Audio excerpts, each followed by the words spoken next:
Huber in the morning on 100.7 The Bay.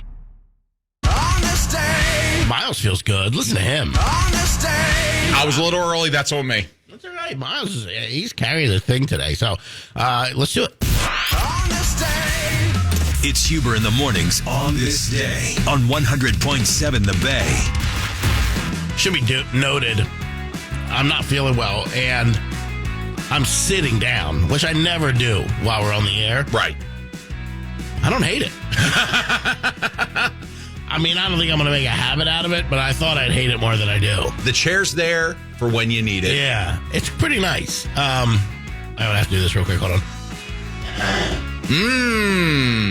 I don't need that on the air, trust me. Throat gravy. Woo! Oh, it is. What's coming out of my lungs looks like if you've left mashed potatoes in the fridge since Thanksgiving, what they probably look like right now.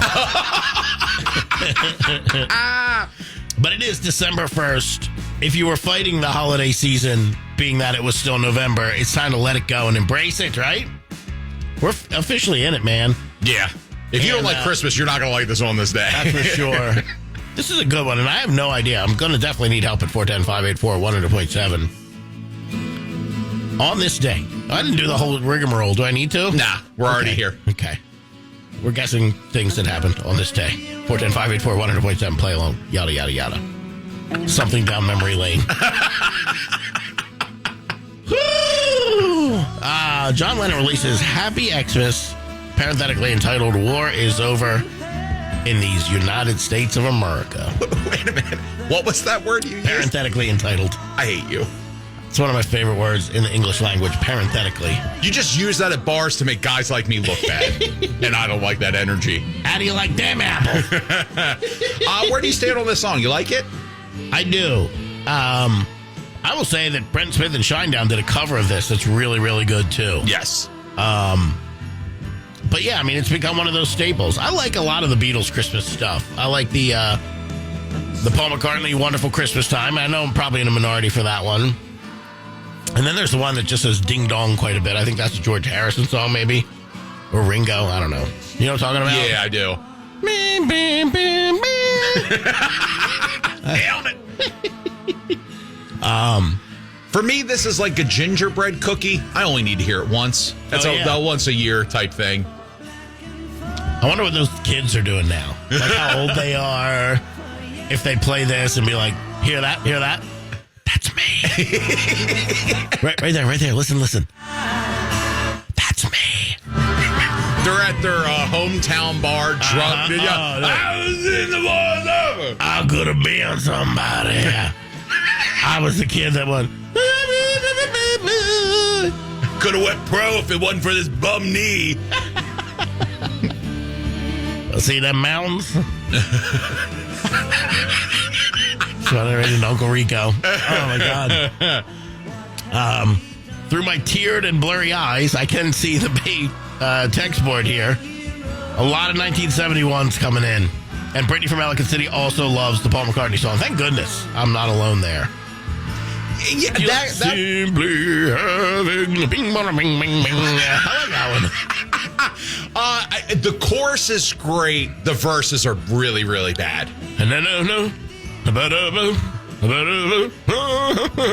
I like it. Right. So if we took the Christmas bells out of that song and that was just a pop song, you would rail on that because it would be easy to remember. I'd probably beg it to be on the Dirty Dancing soundtrack just so I could hate it. All right, so we got Mike in Tawny Town, Sarah from Mount Airy. Bobby from Westminster said, not after 1980. Good call, Bobby. I do know there's a hard stop on John Lennon things. 1980. Merry Christmas to you and yours.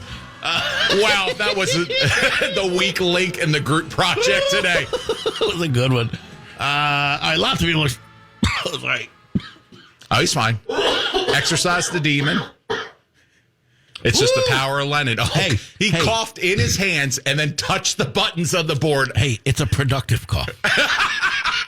That's good, right? Doesn't that mean something good? I don't know. Oh, what, are you working at Patients First now? Yeah. Oh, yeah. I should, the amount of time I spent in there. All right, we're going to go... 1971. 1971. That is correct. That is correct. We're speeding up Time is up. everything. That is correct. We're going to come back with part 2 of the radio sensation Sweet to the Nation after this. We're going to talk about the Griswold family Christmas as On This Day rolls on right after AC/DC. Baltimore's best classic rock is 100.7 The Bay.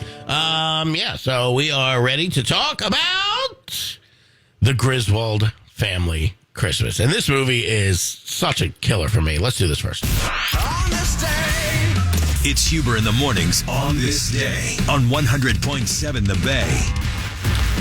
All right, that's right. Now it's time to talk about the Griswold family Christmas tree.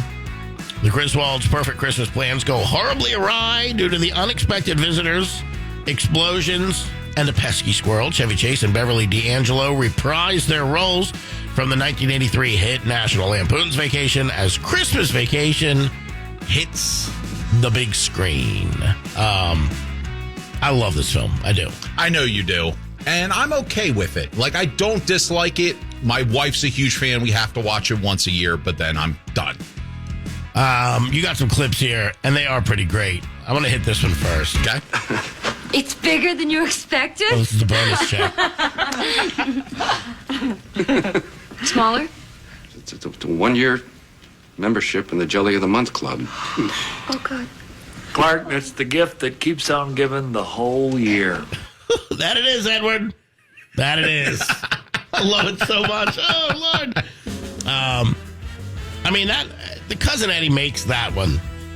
Well, the second clip we have, the best part of it is Cousin Eddie standing up and putting his heart over his chest during Aunt Bethany saying grace. But I mean, the green pants, the white skin-tight sweater, and then the turtleneck dickie underneath, where you can see the square where it's not a full turtleneck. You can just see through it. Is one of the best costumes in all of film history for me. And his hair's all done up, and he's wearing the white shoes, the white shiny shoes, which is a reference back to the first movie. And they're drinking eggnog out of those moose mugs. And Clark Griswold delivers one of the best lines in all of movie history. You surprised to see us, Clark? Eddie, I would have been more surprised if I woke up tomorrow with my eyelids sewn to the carpet. We've been talking a lot about Ron Bon Jovi and John Bon Jovi. Uh-huh. Imagine what Dennis Quaid and Randy Quaid's Christmases are like. I mean, I think Randy Quaid's got a few issues. I don't think his elevator's making it all the way to the penthouse. I mean, in Independence Day, with his face glowing I green think, at the end. I think his character in Independence Day is autobiographical. Right. Pretty sure that's more accurate to how he actually is than Cousin Eddie. I mean, I've read some crazy things about him. And I don't know if it was like he got typecast as that Cousin Eddie character or whatever. Dude, I'd have been cool with that. I'd be going yucks. You know, I'd be at every convention in that green dickie and those white shoes you could pay me to be at. I'd be fine with it. I mean, I don't know. But you're right about that. I don't know. What's Dennis Quaid done lately, though? I don't. But still, he's still the normal one out of the family. Yeah. I mean, I'm trying to think of a Dennis Quaid movie from the last decade. I can't. The Rookie? No, that was probably early 2000s. Yeah. That was probably the last thing I remember. That Disney movie about the high school teacher that was a pitcher for the MLB. Well, let's say Grace real quick before we guess. Sure. Grace, she passed away 30 years ago. They want you to say grace. I like the hook finger. Blessing. The Pledge blessing. allegiance to the flag of the United States. When he puts his finger up to the blessing. Oh, it's so good. Grace, she passed away 30 years ago. They want you to say grace. The blessing. I pledge allegiance to the flag of the United it's so States good. of America. So good. And to the Republic. I actually know this one because I don't know why, but I just know this one. So I'm going to go ahead and get it right so we can get Randy. Now I got the big, you know what I mean? Now I stepped up. Now, Wait a minute. Are we getting Randy Quaid or Randy Watson? hopefully Watson, because I think this was 1989. 1989. That is correct. That is correct. That Come on, is Billy. correct. That's the fact, Jack! All right, ladies and gentlemen, I need you to do me a huge favor. Go ahead and put your hands together. I want you to put your hands together. and welcome him to the stage. Big round of applause for Jackson Heights. Oh, Mr. Randy Watson. Yes. Man, I hope Randy's got some Alka-Seltzer Plus with him. That boy good. That boy real good.